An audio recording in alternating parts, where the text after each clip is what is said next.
ಶಿಕಾರಿಪುರ ತಾಲೂಕಿನಲ್ಲಿ ಡೆಂಗ್ಯೂ ಜ್ವರದ ಲಕ್ಷಣಗಳು ಹೆಚ್ಚಿನ ಪ್ರಮಾಣದಲ್ಲಿ ಕಂಡುಬಂದ ಹಿನ್ನೆಲೆಯಲ್ಲಿ ಶಾಸಕ ಬಿವೈ ವಿಜಯೇಂದ್ರ ಅವರು ಸರ್ಕಾರಿ ಆಸ್ಪತ್ರೆಯಲ್ಲಿ ಸಭೆ ನಡೆಸಿದರು.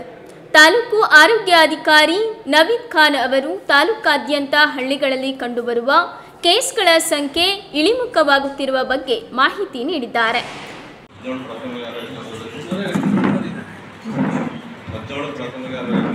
ಡೆಂಗ್ಯೂ ಪ್ರಕರಣಗಳು ಕಂಡುಬಂದಿವೆ ಸರ್. ಅದರಲ್ಲಿ 39 ಗ್ರಾಮಗಳು ಇದಾವೆ ಸರ್. 39 ಗ್ರಾಮ ಸರ್. ಅದರಲ್ಲಿ 59 ಕೇಸ್ ಇಲ್ಲಿವರೆಗೂ ಪಾಸಿಟಿವ್ ಬಂದಿದೆ ಸರ್ ಡೆಂಗ್ಯೂ.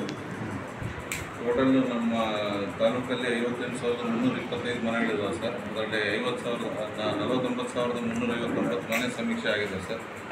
ಹೇಳೋ ಪ್ರಕಾರ ಆಗ 58,000 ಎಷ್ಟು 48,000 ಮನೆ ಸರ್ವೆ ಆಗಿದೆ. ಎಷ್ಟು ದಿನ ಮಾಡ್ತಾರೆ ಸರ್? ಅದು 15 ದಿನಕ್ಕೆ ಒಂದ್ಸಲ ಹಳ್ಳಿಯಲ್ಲಿ ಮಾಡ್ತಾರೆ ಸರ್.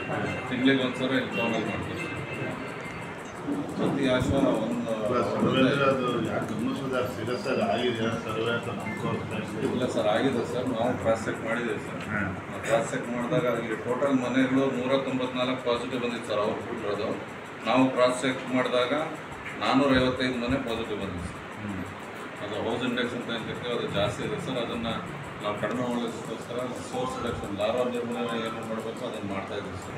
ಬಟ್ ಒಂದು ನಮಗೆ ಮೇಜರ್ ಕಂಪ್ಲೇಂಟ್ ಬರ್ತಾ ಇರೋದು ಮತ್ತು ನಮ್ಮ ತಾಲೂಕು ವಿಶೇಷವಾಗಿ ನಾವು ಇಷ್ಟೆಲ್ಲ ತಲೆ ಕೆಡಿಸ್ಕೊಂಡು MP ಅವರು ಯಡಿಯೂರಪ್ಪರಿದ್ದಾಗ ಇಷ್ಟೆಲ್ಲ ಫೆಸಿಲಿಟಿ ಕೊಟ್ಟು ಎಲ್ಲ ಆಗಿದೆ. ಬಟ್ ಬರ್ತಾ ಇರ್ತಕ್ಕಂಥ ಮೇಜರ್ ಕಂಪ್ಲೇಂಟ್ ಏನಂದರೆ ಸಾಕಷ್ಟು ಕೇಸ್ಗಳು ಶಿವಮೊಗ್ಗ ರೆಫರ್ ಆಗ್ತದೆ.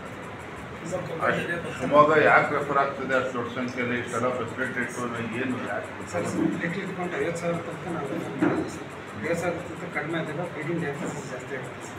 ಆ ಸಲುವಾಗಿ ನಮ್ಮ ಫಿಸಿಷಿಯನ್ಸ್ ಇದೆ ಸರ್.